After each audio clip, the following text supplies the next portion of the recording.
आपने कभी सोचा है मृत्यु के बाद आत्मा के साथ क्या होता है? कौन से कर्म हमें स्वर्ग ले जाते हैं और कौन से कर्म सीधे नरक? गरुड़ पुराण का अध्याय 7 आज हमें बताता है इंसान की असली परीक्षा मरने के बाद शुरू होती है।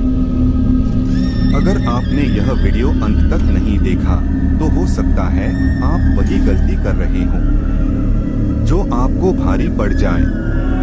गरुड़ पुराण अध्याय 7 मनुष्य को यह समझाने वाला अध्याय है कि मृत्यु केवल अंत नहीं बल्कि कर्मों के हिसाब का आरंभ है। इस अध्याय में भगवान विष्णु गरुड़ जी को बताते हैं कि जब कोई प्राणी इस संसार से विदा लेता है तब आत्मा के साथ क्या क्या घटित होता है। मृत्यु के बाद जब प्राण शरीर छोड़ते हैं तब आत्मा अत्यंत असहाय हो जाती है। जो शरीर जीवन भर अपना समझा गया वही शव बनकर पड़ा रहता है। परिवार रोता है लेकिन आत्मा सब देखती हुई भी कुछ कर नहीं पाती। गरुड़ पुराण के अनुसार यही पहला दुख है अपनों से बिछड़ने का। अध्याय 7 में बताया गया है कि मृत्यु के तुरंत बाद यमदूत आत्मा को पकड़ लेते हैं। यदि व्यक्ति ने जीवन में पाप किए हो, दूसरों को दुख दिया हो, झूठ, छल, कपट और अहंकार में जीवन बिताया हो तो यमदूत अत्यंत भयानक रूप धारण कर लेते हैं। उनकी आंखें लाल होती हैं, शरीर अग्नि के समान तपता है और हाथों में जंजीरें होती हैं।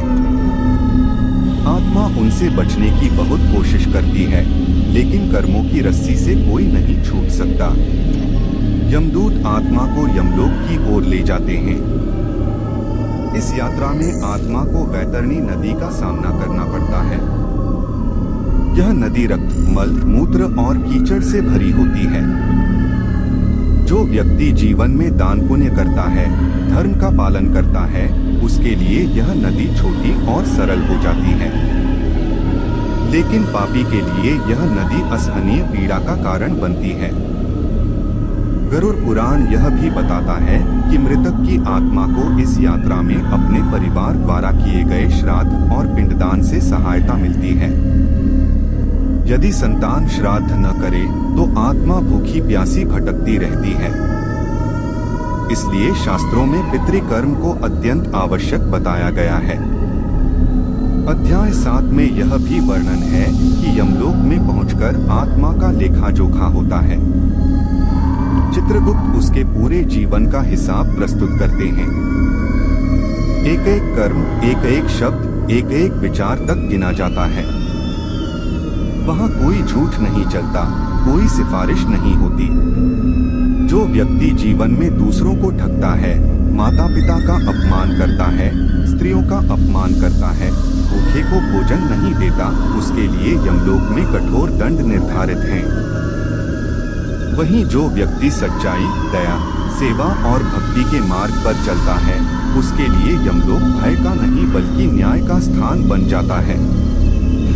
गरुड़ पुराण अध्याय 7 हमें यह सिखाता है कि मृत्यु निश्चित है लेकिन मृत्यु के बाद की यात्रा हमारे कर्मों पर निर्भर करती है। धन, पद और घमंड यहीं रह जाते हैं, साथ केवल कर्म जाते हैं।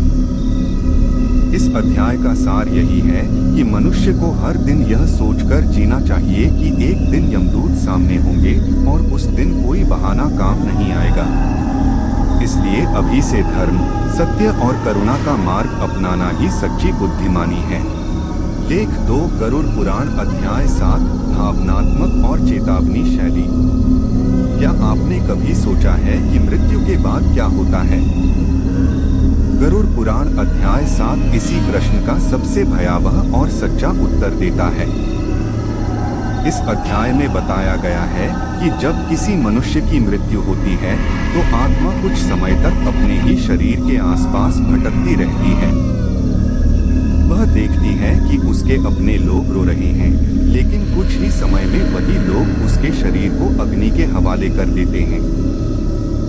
उस क्षण आत्मा को पहली बार यह एहसास होता है कि संसार कितना स्वार्थी है। इसके बाद यमदूत आते हैं। पापी आत्मा उन्हें देखकर कांप उठती है। गरुड़ पुराण कहता है कि यमदूतों का स्वर बिजली की तरह कड़कता है। वे आत्मा को बांधकर यमलोक की यात्रा पर ले जाते हैं। इस मार्ग में न धूप छाया होती है, न जलन, न केवल पीड़ा होती है। अध्याय 7 में वैतरणी नदी का विशेष वर्णन है। यह नदी मनुष्य के कर्मों का आईना है। जो जीवन में दान करता है, सत्य बोलता है, माता पिता की सेवा करता है, उसके लिए यह नदी गाय के खुर जितनी छोटी हो जाती है। लेकिन जिसने छलकपट किया, दूसरों का हक छीना, उसके लिए यही नदी मृत्यु से भी भयानक बन जाती है। गरुड़ पुराण यह भी बताता है कि मृतक को अपने कर्मों का फल तुरंत मिलना शुरू हो जाता है। परिवार का प्रेम, धन दौलत, धर्म, कान कुछ भी साथ नहीं जाता। साथ जाते हैं केवल पाप और पुण्य। यमलोक में चित्रगुप्त आत्मा का पूरा जीवन खोलकर रखते हैं। वहाँ कोई भूल नहीं होती।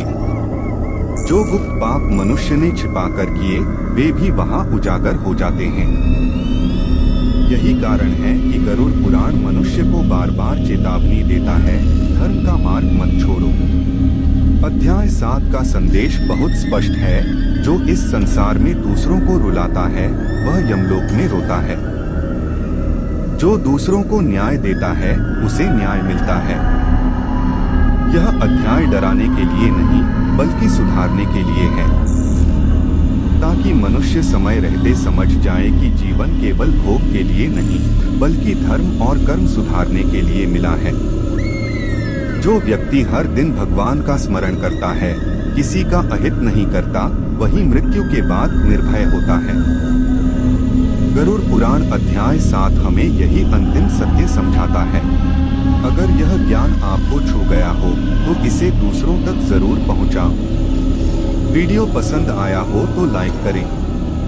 ऐसे ही धर्म ज्ञान के लिए सब्सक्राइब करें और कमेंट में लिखें, जय श्री विष्णु।